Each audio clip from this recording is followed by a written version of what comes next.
계속해서 이제 사무엘상의 말씀을 저와 함께 살펴보고 있습니다. 오늘은 읽기는 이제 8절부터 18절까지 읽었는데요. 13장 전체의 말씀을 한번 다루어 보도록 하겠습니다.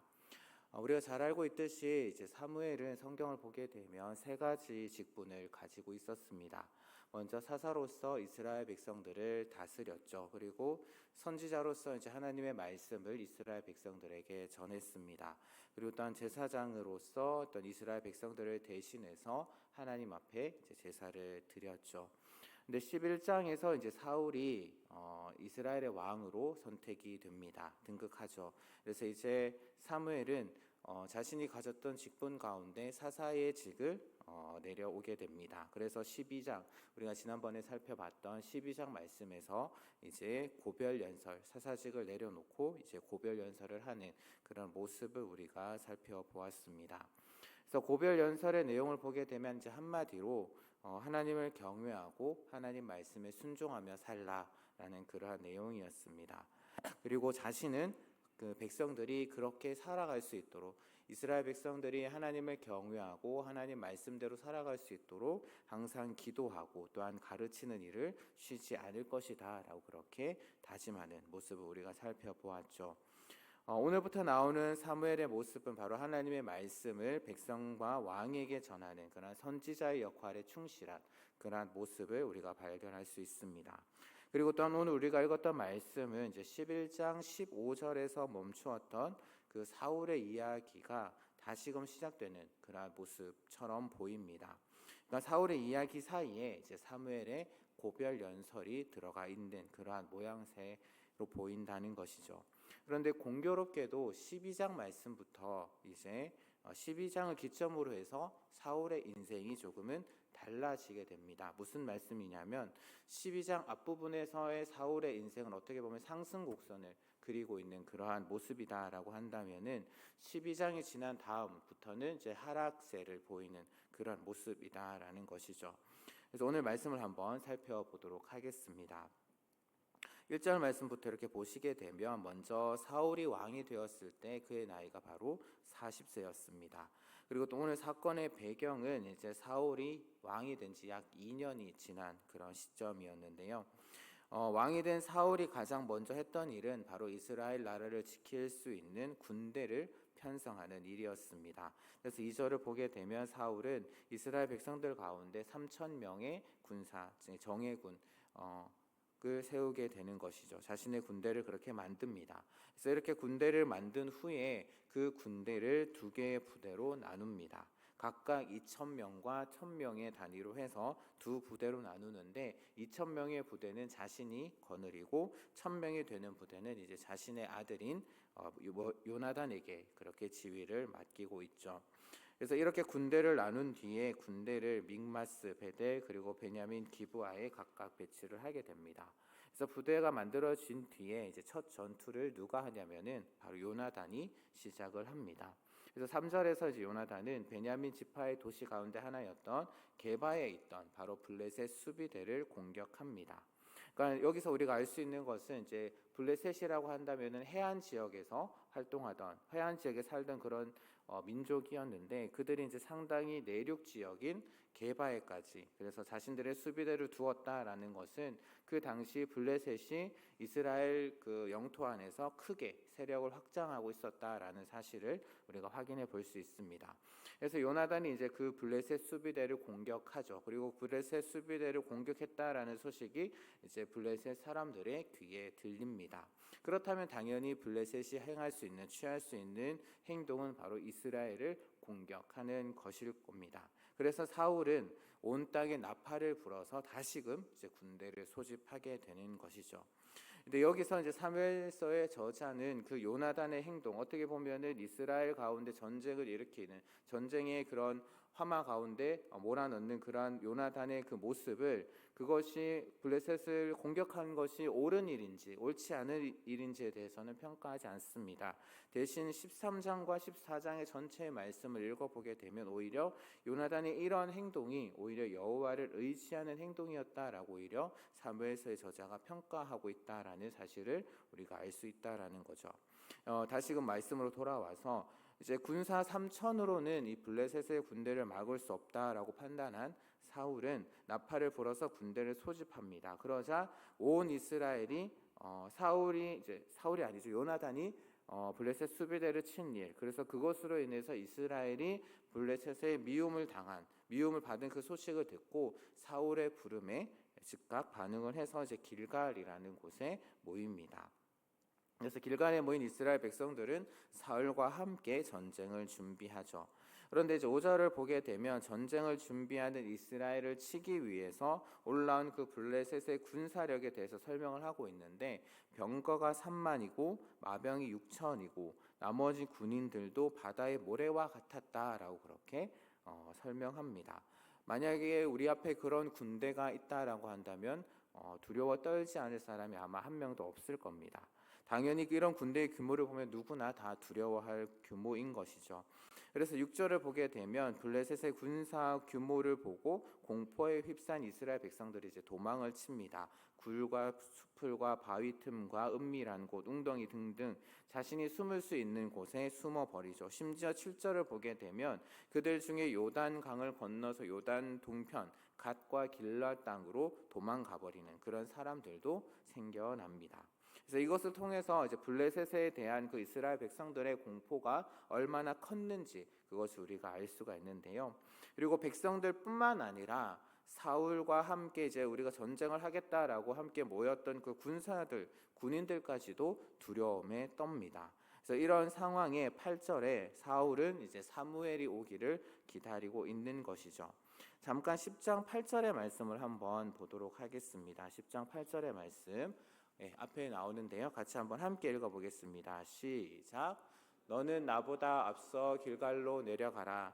내가 내게로 내려가서 번제와 화목제를 드리리니 내가 내게 가서 내가 행할 것을 가르칠 때까지 7일 동안 기다리라. 아멘. 이 말씀처럼 이제 사울은 사무엘이 길갈로 와서 지금 자신들이 모여 있는 이 길갈로 와서 제사를 드리고 할 일을 알려줄 때까지 기다리고 있었습니다. 사실 고대 이스라엘의 전쟁을 보게 되면 먼저 제사장이 여호와 하나님 앞에서 제사를 드리고, 그래서 승리에 대한 확신, 그리고 또한 전쟁, 이 앞으로 행하게 될 그 전쟁을 어떻게 할 것인지에 대한 말씀을 들었습니다. 그래서 사사기의 말씀을 보게 되면 사사들이 전쟁 나가기 전에 하나님께 묻는 장면들이 종종 나오게 되는 것이죠. 그리고 또한 사울을 이어서 왕이 된 다윗 역시도 전쟁 전에 여호와 하나님 앞에 물었다라는 그러한 말씀들을 말씀이 나옵니다. 그래서 사울도 사무엘이 약속한 그 7일을 기다립니다. 근데 그러한 상황에서 백성들 그리고 또한 군인들이 점점점 이제 사울의 곁을 떠나는 그러한 모습. 안 그래도 블레셋과의 전쟁을 위해서 모인 숫자가 턱없이 부족한 상황임에도 백성들이 흩어진 모습을 본 사울의 마음은 이제 더 급할 수밖에 없었을 겁니다. 그래서 급하고 불안한 마음에 사울은 사무엘의 그 명령을 어기고 직접 번제를 드리는 그런 일을 행하게 되는 거죠. 그런데 이게 무슨 운명의 장난도 아니고 마치 기다렸다는 듯이 사울이 번제를 마치자마자 사무엘이 등장을 하고 있는 것을 볼 수가 있습니다. 그리고 또한 사무엘은 사울에게 지금 무슨 일을 하고 있느냐라고 그렇게 질문을 하게 되죠. 이 질문은 아무리 상황이 급박하다 하더라도 자신이 올 때를 기다려야 했다라는, 어떻게 보면 약간 질책을 하는 그러한 질문이었습니다. 그런데 이런 사무엘의 질문에 사울은 자신의 입장을 변호하면서 오히려 그 책임을 사무엘에게 떠넘기고 있는 그런 모습을 보이는데요. 먼저 사울은 지금 현재 급박한 상황, 백성들이 흩어지고 있고 사무엘 당신 온다라고 했는데 오지도 않고, 그래서 블레셋 사람들은 지금 믹마스 앞에 진을 치고 언제 지금 쳐들어올지 모르는 그러한 상황이었다라고 그렇게 설명을 합니다. 그래서 이러한 급박한 상황 가운데 하나님의 호의를 얻고 전쟁을 해야 했기에 어쩔 수 없이 번제를 드렸다라고 사울은 이야기를 하죠. 어떻게 보면 사실 사울의 이 말은 틀린 말은 아닙니다. 상황이 급박하고 이때가 아니면 기회가 없을 것 같은 그러한 때, 그래서 때를 놓치면 큰일 날 것 같은 그러한 때, 아마 우리가 사울의 입장이었다라고 한다면 우리도 사울과 똑같은 그런 선택을 하지 않았을까 합니다. 하지만 사무엘은 그러한 사울의 행동을 망령된 행동이다, 즉 어리석은 행동이다라고 그렇게 지적을 합니다. 여기서 어리석다라는 것은 그냥 단순히 머리가 나쁘다라는 의미가 아니라 옳고 그름을 제대로 분별하지 못한다라는 그런 의미인 것이죠. 즉 사울이 하나님의 명령을 지키지 않았기 때문에 어리석은 행동을 했다라는 겁니다. 그런데 이런 의미에서 본다라면 앞서 10장 8절의 말씀이 단순히 그냥 사무엘이 명령한 것이 아니라 바로 하나님께서 사무엘을 통해서 사울에게 명령하셨다라는 것임을 우리가 확인해 볼 수가 있습니다. 그런데 사실 사무엘상 10장 말씀과 13장 말씀 그 사이의 시간이 얼마나 지났는지 사실은 알 수가 없습니다. 또한 10장 말씀에서 왜 길갈에서 일주일을 기다려야 하는지도 우리가 분명히 말씀을 통해서는 알 수가 없습니다. 하지만 오늘 말씀에서 사무엘이 사울을 질책하는 핵심은 무엇이냐면은 바로 사울이 여호와의 명령을 지키지 않았다라는 데 있습니다. 그것도 하나님께서 사울에게 처음 내렸던 그러한 명령인 것이죠. 그런데 사울은 그 처음 명령부터 어겼다라는 겁니다. 백성들이 흩어지고 사무엘이 온다라고 했는데 오지도 않는 그런 상황이다라고 할지라도 사울은 이스라엘의 왕으로서 하나님을 대신해서 이스라엘 나라를 다스리는 하나님의 대리자로서 하나님의 명령을 지켜야만 했습니다. 사무엘서에 나오는 중요한 주제 가운데 하나가 뭐냐면은 바로 전쟁은 하나님 여호와 하나님의 손에 있다라는 그러한 고백인 것이죠. 그래서 사울이 전쟁이 여호와의 손에 달려 있고 그래서 하나님이 자신의 백성을 지켜주신다라는 그런 사실을 믿었다라고 한다면 당연히 하나님의 대리자로서 하나님의 명령을 지켜야만 했습니다. 아무리 힘들고 급박하고 위협적인 그런 상황이다라고 할지라도 하나님께서는 모두 다 지켜보고 계신다라는 거죠. 그리고 백성이 흩어진다라고 할지라도 전쟁이라는 것이 단순히 그냥 사람의 수에 많고 적음에 있지 않기 때문에 군대 규모가 적다라고 할지라도 얼마든지 하나님의 능력으로 블레셋을 이길 수가 있다라는 겁니다. 기드온의 경우를 한번 생각해 보죠. 300명으로 미디안의 그 수많은 군대를 물리친 적이 있습니다. 아니 그보다 더 가까운 경우 사무엘의 경우를 한번 생각해 보도록 하겠습니다. 이스라엘 백성들이 무장하지 않았음에도 하나님이 놀라운 역사로 말미암아 이스라엘을 치기 위해서 올라왔던 블레셋 군대를 하나님께서 그들을 물리치셨다라는 거죠. 그래서 이러한 사실을 알고 이러한 사실을 기억만 하고 있었다면 당연히 사울은 하나님의 명령을 지켰을 텐데 자신의 지금 눈을 하나님께로 두지 않고 흩어지는 백성들 그리고 자신을 치기 위해 몰려온 이스라엘을 치기 위해 몰려온 블레셋 군대들만 보았기 때문에 어떻게 보면 어리석은 그러한 결정을 사무엘이 평가할 때 어리석은 결정을 내렸다라는 겁니다. 그래서 사울이 이렇게 어리석게 한 행동, 하나님의 명령을 어긴 것에 대한 그런 하나님의 판결이 이후의 말씀에 사무엘을 통해서 전달이 되는데요. 14절 말씀을 보게 되면 왕의 나라가 길지 못할 것이다 라고, 그래서 사울을 대신해서 새로운 인물을 왕으로 세울 것이다 라고 그렇게 하나님께서는 선언하십니다. 그 앞서 13절 말씀을 보게 되면은 아마 하나님께서는 사울을 왕으로 세우실 때에 그에게 영원한 왕조를 주실 계획을 가지고 계셨다라는 것을 우리가 넌지시 확인할 수 있습니다. 만약에 사울이 지금 이 순간에 하나님의 말씀, 어떤 상황에서도 하나님의 명령에 순종했다라고 한다면은 아마 그 이후에 우리가 잘 알고 있는 다윗 왕은 등장하지 않았을지 모릅니다. 하지만 사울은 하나님의 명령을 어김으로 인해서 그의 왕조가 길지 못했고 다윗 왕조가 등장하는 그러한 모습을 우리가 확인할 수가 있는 것이죠. 결국 이것을 통해서 사무엘서의 저자는 여전히 이스라엘의 왕은 하나님이시다라는 것을 보여주고 있습니다. 그래서 이렇게 하나님의 판결을 전달한 사무엘은 그곳에서 떠나서 베냐민 기브아로 가게 되고요. 사무엘을 떠난 후 사울은 지금 자신에게 남아있는 군사의 숫자를 세알입니다. 그 군사의 숫자를 세알해 보니 600명이었죠. 2절 말씀에 사울이 택한 군사의 수가 3,000명이었는데 5분의 1로 줄어버렸습니다. 아마 이들은 블레셋의 그 엄청난 군사력을 보고 두려워서 도망한 것으로 보입니다. 그래서 사울이 백성들이 흩어지는 것을 걱정하는 그런 상황 어느 정도 이해가 됩니다. 하지만 오늘 우리가 읽었던 이 말씀은 그럼에도 불구하고 그러한 상황에도 불구하고 하나님의 명령을 지켜야 한다라는 것을 우리에게 이야기를 해주고 있는 것이죠. 바로 그것이 우리가 가져야 할 신앙이고 우리가 가져야 할 믿음이기 때문입니다. 그래서 사울은 이렇게 줄어든 군사를 가지고 일단 적을 막기 위해서 베냐민 게바에 진을 칩니다. 그런데 이때 이스라엘만 움직인 것이 아니라 이제 블레셋 진영도 움직이기 시작합니다. 그래서 17절에 보게 되면 이제 노략군으로 번역이 되어 있는데 아마 그 기습조, 기습 공격하는 그런 기습조로 보는 것이 더 좋을 것 같습니다. 그래서 기습조가 블레셋 군대에서 세 대로 나누어서 600명인 사울의 군대를 포위하는 그러한 모습. 어떻게 보면 이제 사울의 군대가 사면 초가에 몰려 있는 그러한 신세가 되어버린 것입니다. 그래서 19절부터 23절 그 뒷부분에 있는 말씀은 이스라엘 군대에 있어서 더욱 절망적인 그러한 상황을 설명을 하고 있습니다. 무엇이냐면 바로 무기의 상태에 대해서 이야기를 하고 있는데요. 이스라엘에는 그 당시에 철을 다룰 만한 그런 철 대장장이가 없었습니다. 그래서 블레셋은 그 당시 첨단 문명이었다라고 할 수 있는 그 철기 문명을 누리고 있었지만 이스라엘에게는 그 기술을 전수해 주지 않았던 것이죠. 그래서 이스라엘 백성들이 농기구 하나를 고치거나 만들려고 해도 블레셋 사람의 도움이 필요했다라고 합니다.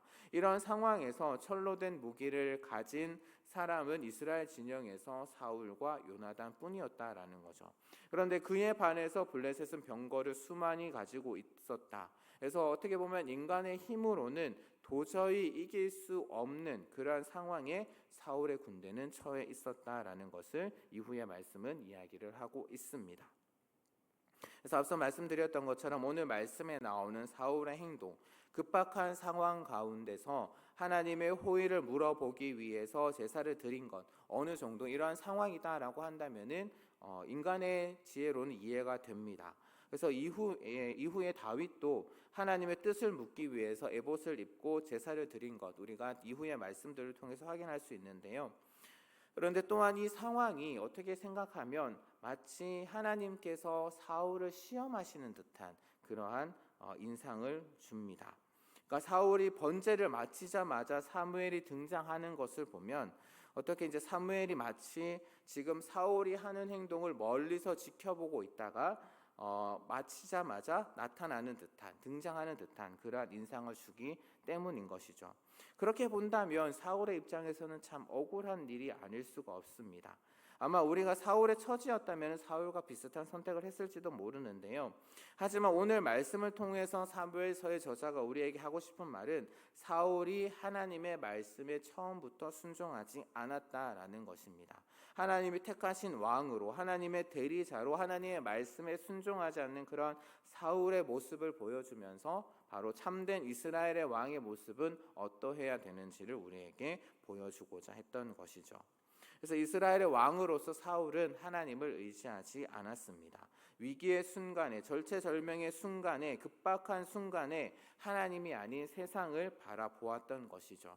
자신을 떠나가는 이스라엘 군인들의 모습, 그리고 자신들을 치기 위해서, 이스라엘을 치기 위해서 진을 벌이고 있는 블레셋 군대의 모습을 바라보았던 겁니다.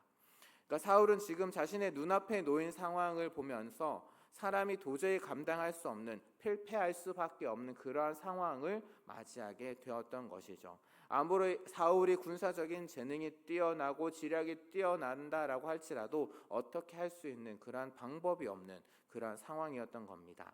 아마 하나님께서는 사울을 그런 급박한 상황 가운데 몰아넣으셔서 그 상황 가운데 사울이 어떻게 행하는지를 보고자 하신 것은 아닐까라는 그러한 생각, 즉 하나님께서 사울을 시험하시기 위해서 이런 급박한 상황 가운데 몰아넣은 것은 아닌가라는 생각도 해보게 됩니다.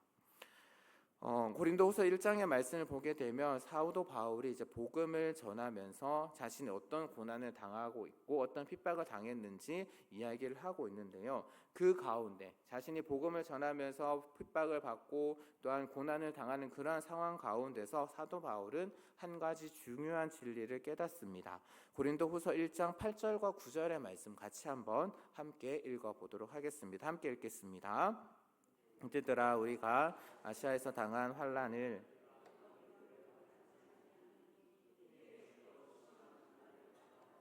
수만까지 끊어지고 우리는 우리 자신이 사형 선고를 받은 줄 알았으니 이는 우리로 자기를 의지하지 말고 오직 죽은 자를 다시 살리시는 하나님만 의지하게 하심이라. 아멘.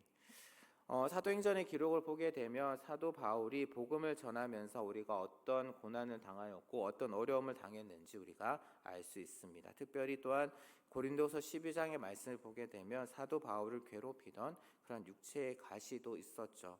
그래서 사도 바울은 그것이 떠나가도록 나에게서 그것이 떠나가도록 3번이나 하나님께 기도했지만 그에 대한 하나님의 응답은 내 은혜가 내게 족하다. 이는 내 능력이 약한 데서 온전하여 짐이라 라는 그 말씀을 받습니다.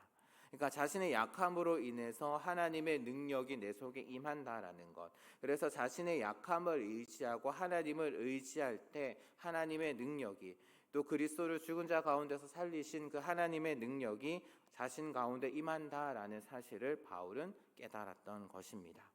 그래서 오늘 말씀에서 하나님이 사울 왕을 극한 상황으로 몰아가고 계신 것은 사울이 자신의 능력이나 세상이 아닌 바로 하나님을 의지해야 함을, 하나님의 약속의 말씀을 믿고 어떤 상황 가운데서도 하나님을 의지해야 한다라는 것을 깨닫게 하기 위해서 아마 그렇게 하신 것이 아닐까라는 생각을 우리가 할 수 있습니다. 오늘 말씀을 보면서 참 사울이 불쌍하다라는 그런 생각도 듭니다.